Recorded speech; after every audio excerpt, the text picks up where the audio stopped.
Church family, let me tell you a story. Years ago, I was in graduate school studying to be a preacher, and the church I went to in undergrad hired this brand new preacher. I went to hear him one Sunday, and I left thinking, whoa, that's what preaching is, and that's what I want to do. Years later, I got a job here at Highland. I went back to Abilene for a conference, and that preacher, who had become a hero of mine, I listened to him all the time, he invited me over to his house with some other guys who were also ministers and made me part of the group. And those guys since then have become some of my closest friends, including him. It's pretty awesome when your hero becomes your good friend. And that's Jonathan Storment. That's the guy you're going to get to hear today.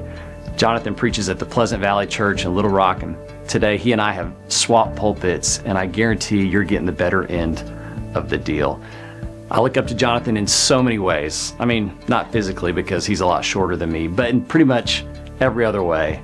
And today I think you're going to be blessed by him too. Here's Jonathan Storment.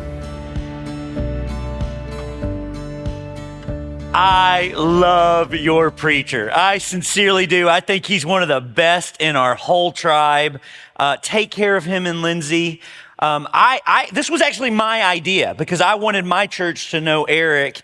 And here's what I know about Highland. We are very much sister churches pulling in the same direction in Little Rock. And I'm so grateful to get to be a part of you. Today's sermon's on disciple making because we're trying to do the same things y'all are trying to do in Little Rock, and that is make people more like Jesus instead of make Jesus more like us. So, my wife and I, we have 5 kids. It's one way to live your life. And this week, it's just me and her for blessed 24 hours. And when we were dating at Harding University, I drove my parents' minivan all around Harding because that's how I picked up women back in the day. And she's from Dallas, so we were driving back to Dallas to see her family.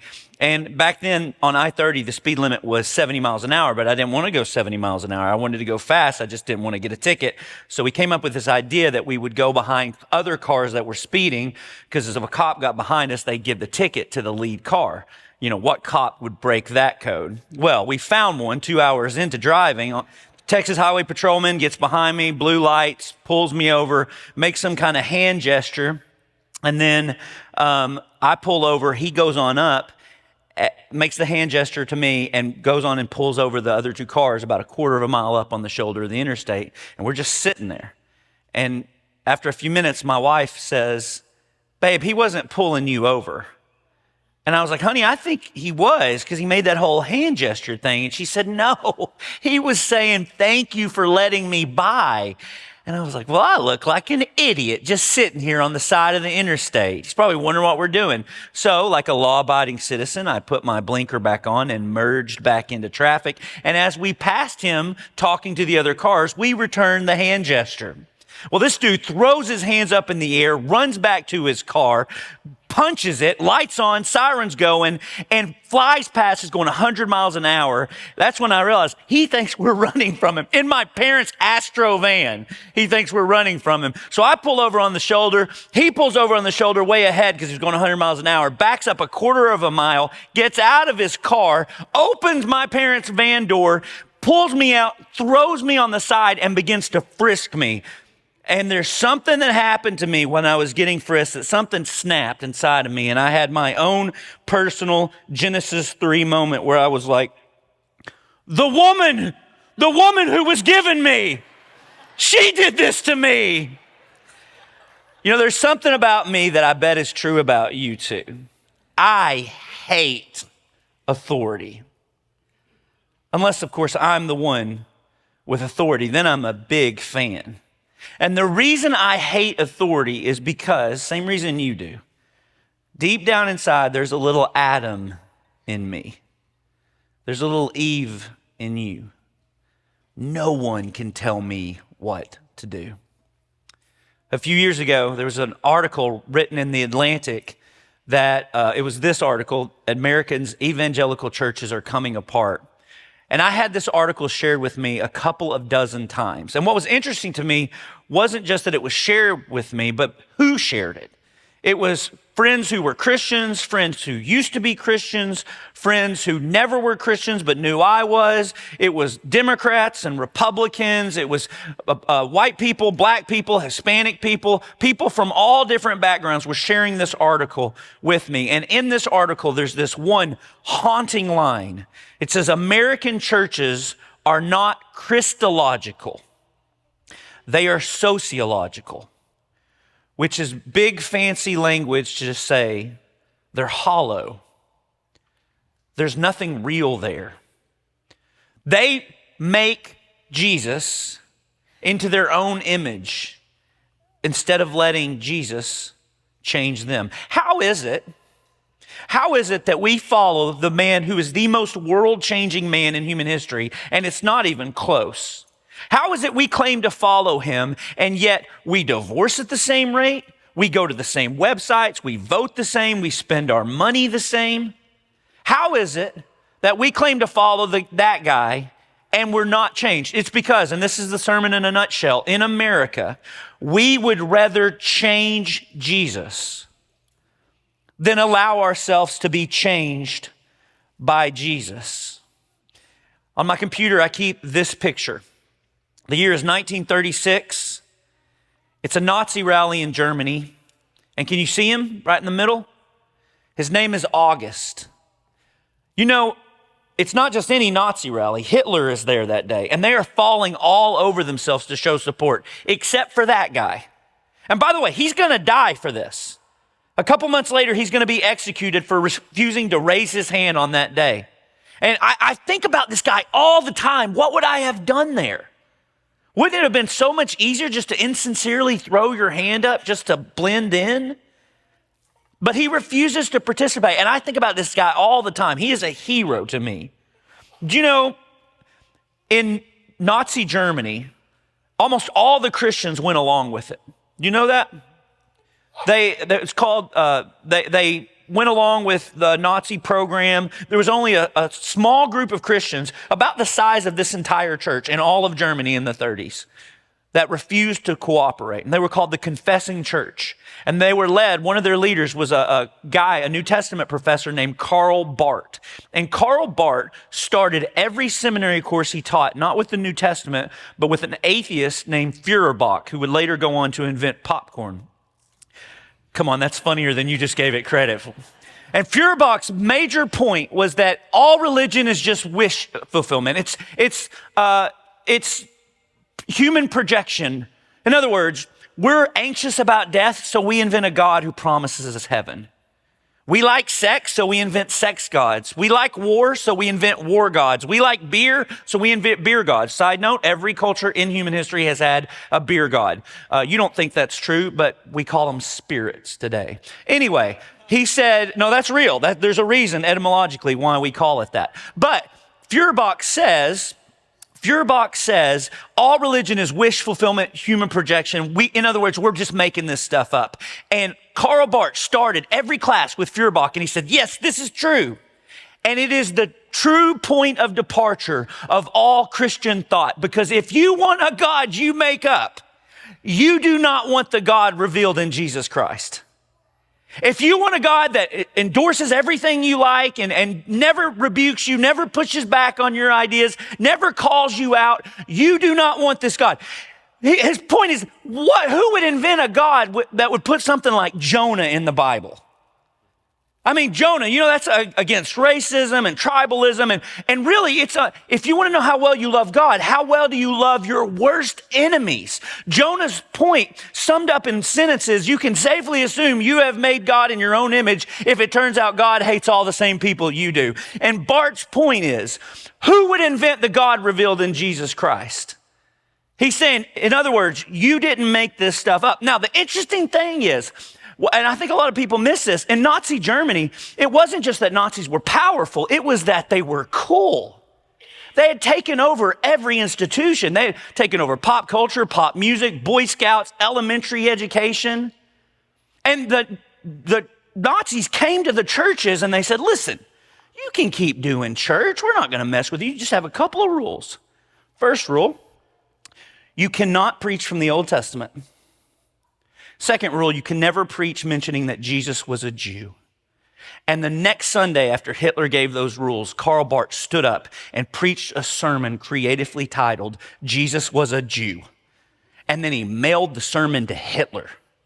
Then he fled to Switzerland, but still he did that, right?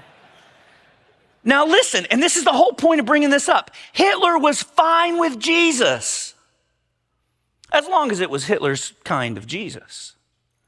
Your politicians are fine with Jesus, as long as it's their kind of Jesus. Hollywood, fine with Jesus, as long as it's Hollywood's kind of Jesus. Which leads me to this basic assumption that is fundamental if you're going to be a disciple of Jesus Christ. Some Jesuses must be rejected. And if that causes you heartburn, the Apostle Paul said it first. In 2 Corinthians, he says, if someone comes to you and preaches a Jesus other than the Jesus we preached, or if you receive a different spirit from the spirit you received, or a different gospel from the one you accepted, don't put up with it. Paul acknowledges it is possible to believe in a Jesus that is not real, cannot save you, and will not change you. And I want to say, is this not what we do? That's the point of the article. And we do it in lots of different ways. Progressive Jesus, who has nothing to say about your sexuality and doesn't want to say anything about what you do with your body. American Jesus, who supports every decision America's ever made, every war she's ever gotten into. Southern Jesus, who supported racist Jim Crow laws. Religious Jesus, who sounds more like the Pharisees in the Gospels than Jesus of the New Testament. So which Jesus? If you have your Bibles, turn to the Gospel of Matthew, chapter 8. Matthew is the first book in the New Testament and the first gospel. And his fundamental contribution to the New Testament is that Jesus is the King of Kings. That he is the one all authority under heaven and earth is given to. And one day, whether you acknowledge it or not, everyone will know it is true and obey. And Matthew wants you to know that while he may be like a king, kings are not like him. So right out of the gate in Matthew, Jesus stands up and preaches the Sermon on the Mount. And he kind of opens up by saying something radical that if you grew up in church, you forgot it was radical. Jesus stands up and said, you've heard that Moses said, but I say. And back in the first century, you did not say, Moses said this, but, unless you said, but of course I agree with everything that Moses ever said. Like, at the end of the Sermon on the Mount, people are amazed. They say he preaches like one with authority. And then Matthew tells you 4 back-to-back stories about what Jesus' authority looks like. The first is Jesus heals a leper. The leper comes to him and says, if you're willing, not if you're able, I think you're able. But if you're willing, I'm so unclean, I'm so dirty. And Jesus heals him. The next one is a story of a demon-possessed man. And Jesus does this exorcism. And listen, when Jesus doing the exorcism is a bit like the entire U.S. Marines invading one Waffle House. Like they are overpowered. And right in the middle of those stories is a story of this Roman centurion with a sick servant. If you have your Bibles, Matthew 8, starting in verse 5. This happens in Capernaum, which is a hotly contested border town. There's probably a lot of Romans soldiers who are all hated by Jews there because they're the bad guys. And Jesus, by the way, has just told the people the best way to live, the way kingdom living is if a Roman soldier, your worst enemy, asks you to go 1 mile, what do? You go a 2nd mile. That's right. So now we see Jesus is smoking what he's selling because a Roman centurion comes up to him and asks for a favor. When Jesus had entered Capernaum, a centurion came to him and asked for help. Lord, my servant lies at home paralyzed and in terrible suffering.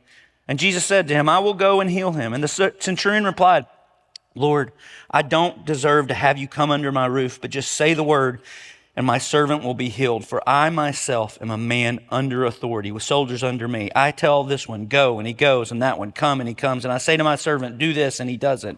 And when Jesus heard this, he was astonished. He was amazed. And he said to those following him, I tell you the truth, pay attention. This guy is an exemplar.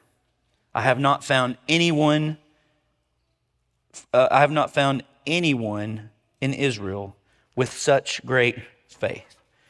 What Jesus is amazed, what he finds stunning, is this Roman man's take on authority. See, the Roman centurion's like, look, I know what authority's like. I have men that report to me. I say jump, they say how high. But I also know what it's like to report to authority. In other words, he recognizes that there is a chain of command and that Jesus is at the top of it. And Jesus is amazed. And then the very next story in the Gospel of Matthew, verse 8, if you could put that up. When Jesus saw the crowd, he gave orders. This isn't Sunday school Jesus. This is King Jesus. He gave orders to cross to the other side of the lake. And then a teacher of the law, he's starting to become popular, comes to him and says, I want to follow you wherever you go. And Jesus says, look, I don't have any money. I don't have any place. Foxes have holes and birds have nests, but the Son of Man has no place to lay his head. And then this other guy who's coming to follow him too overhears like, hey, I am poor and broke and don't have any place to stay. And the other guy says, well, let me go and first bury my dad. And Jesus said, follow me and let the dead bury their own dead. For reasons I don't have time to get into today because of time, this is not about Jesus being against family funerals. This guy is making an excuse. And that's where it becomes clear for us. Because excuses, we get that. For most of us, we've got our families and our jobs and our hobbies, and then in this corner, Jesus. And that may be fine and well and working for you right now, but I promise you it is not what Jesus has in mind. It is not what Matthew has in mind. Take it from Matthew, whose life was a dumpster fire. He was this tax collector who was hated, and Jesus changed him for the better. Take it from Matthew. When Jesus approaches Matthew, he did not suggest he followed him. He ordered it. And that's where things get dicey for me and you, because we like suggestions. We don't like obeying orders. And this unpleasant truth has been all throughout Christian history. Back in the 2nd century, there was a guy named Marcion who loved Jesus, big fan of Jesus. But he didn't like the Old Testament. He said, look, those are different gods. The God of Jesus and the God of the New Testament is a God of love. The God of the Old Testament, he's vindictive and mean and, he's all powerful, but he's rude and awful. And so he said, listen, those are two different gods. He didn't deny the Old Testament God that he called him. He just said it's not the same God. Let's unhitch from the Old Testament. Christians should stop reading it, following it, looking to it. And immediately around the globe, Christians were like, nope, that's the Bible Jesus read. That's who Jesus prayed to and referred to as Father. Or what about Thomas Jefferson? Thomas Jefferson was a big fan of Jesus. Sincerely, he loved Jesus, loved his ideas, loved his teaching, but he lived in the heyday of the Enlightenment. And all those supernatural stories, the miracles, those were embarrassing. And so Thomas Jefferson did literally what some of us do metaphorically. This is his Bible. It's in the Museum of the Bible in Washington, D.C. And he grabbed scissors and he cut out every supernatural event in the New Testament. It's Thomas Jefferson's Bible. Or what about this, also in the Washington, D.C. Museum of the Bible? It's the slave Bible. Because these men that owned these enslaved people, they wanted to bring some religion to them to get them civilized and settled down. And they knew Christianity was the best religion. So they wanted to give them a Bible, but they knew they couldn't give them the whole Bible. So they took out Exodus, obviously, Acts, obviously, all the Gospels except an abbreviated, edited version of Mark. They took out Romans, they took out Galatians. And it is a testimony to the power of God's Spirit that those enslaved men and women became followers of Jesus in spite of this. And what I want you to see is that these slave owners, big fans of Jesus. It was just, by the time they got done with it, it was a very different Jesus. I don't know if you've heard of this. It's called the 5 Gospels. It's the Jesus Seminar. 25 years ago when I was in college, this was all the rage. Bunch of overeducated liberal college professors got together and they're like, look, we love Jesus. Big fan of Jesus. But come on, most of that stuff is legends. It didn't happen. And so dozens of these liberal, overeducated college professors get together and they vote on what happened and what didn't happen in the Gospels. And 99% of it, 95% of it, they said, didn't happen, all made up, just myth. And the end of it is this book. It's not very useful. I don't recommend it to you at all. And when you read this book, at the end of it, you're like, wait, was Jesus a white, overeducated liberal college professor? Because that's what it reads like. Or what about the Chinese Communist Party? You may know that Christianity is growing like gangbusters in China. So much so that recently the Chinese party decided to try to get ahead of it by releasing their own authorized version of the Bible. They just made a few tweaks. One of them is, you know that story of Jesus and the woman caught in adultery where Jesus says, let the one who is without sin cast the first stone? Well, in this version, Jesus cast the first stone. Another edit they made is in Exodus 20, the 10 Commandments. The first commandment is in your version of the Bible, thou shalt have no other gods before me. But in this version, it is, thou shalt resolutely guard against Western ideology. And the Nazis forbade reading the Old Testament. And today people want to edit out Jesus' teaching on sexual ethics or money, and we keep reaching for the same scissors Thomas Jefferson did. And what I want you to see is underneath it all is not Jefferson, it's that there's a little Adam in me. There's a little Adam and Eve in you, because we don't like kings. Never forget that the same people who shouted Hosanna on Sunday were the same people who yelled crucify him on a Friday, because we don't want a king as desperately as we need one. And the reason I like to do that overview of history is because I want you to see every generation, every culture has problems with Jesus, but they are not the same problems. And what is offensive in one generation and one culture, when we edit it out, when we cut it out because we're in charge, nobody will submit to no one. Future generations see it for what it is. Your idolatry is showing. You're failing to live up to the ethic that Jesus gives us. And if we fail to let Jesus have his way with us, if we blunt or edit out his reign in our life, we will miss healing and salvation, because Jesus is trying to save us. He's always trying to save us from ourselves. And sometimes Jesus' rule in my life is painful, but it's never painful just to hurt. Like a surgeon, if he cuts, it's trying to help us heal. And the reason to submit to Jesus, one, the word submission means the mission is greater than me. Is there anything in your life that's bigger than you? Is there any cause in your life that's worthy of your life? So we submit to King Jesus, but the best reason I know to submit to him as king is because his is the only crown that is made of thorns. The first thing Jesus does from the cross is pray for the people doing this to him.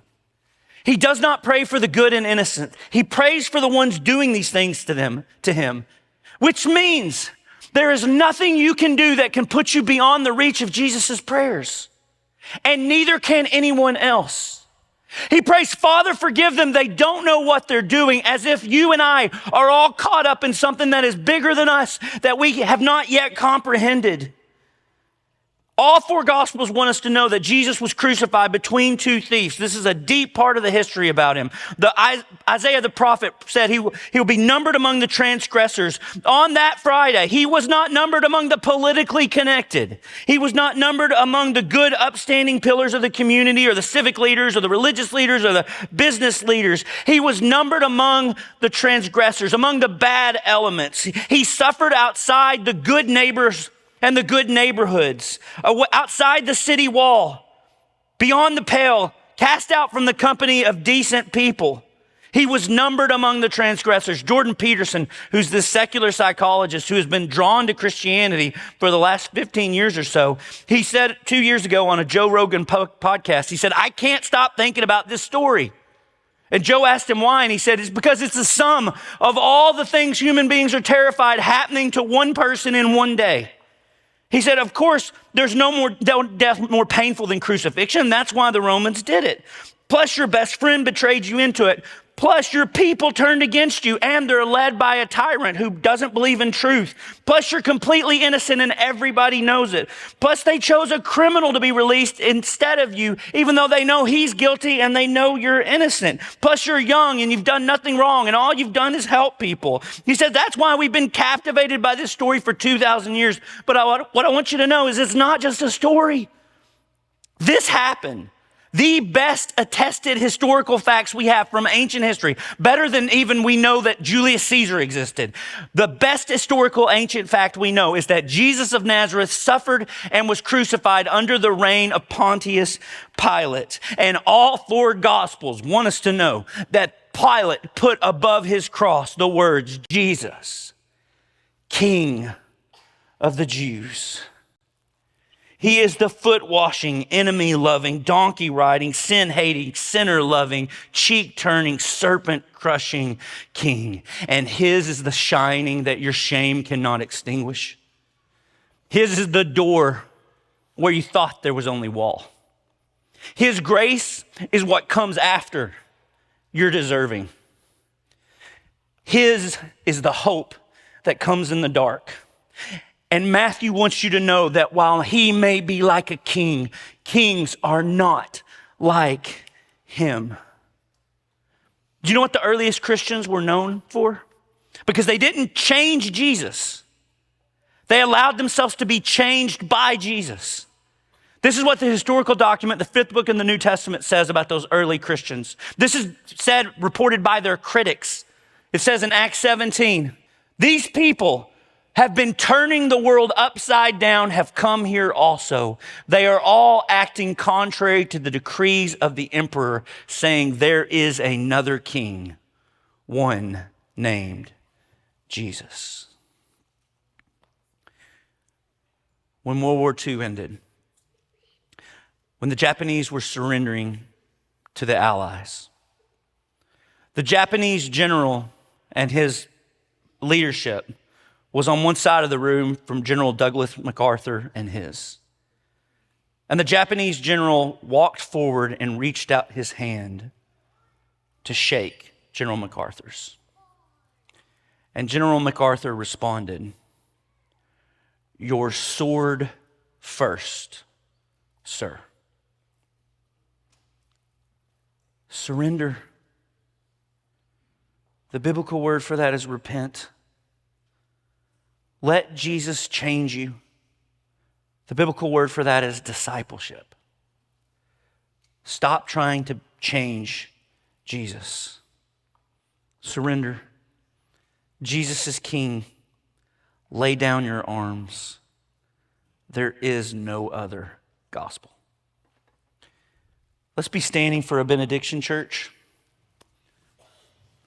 Until next week, my brothers and sisters, may the Lord bless you and keep you. May the Lord make his face to shine upon you and be gracious to you and give you peace. Go in peace.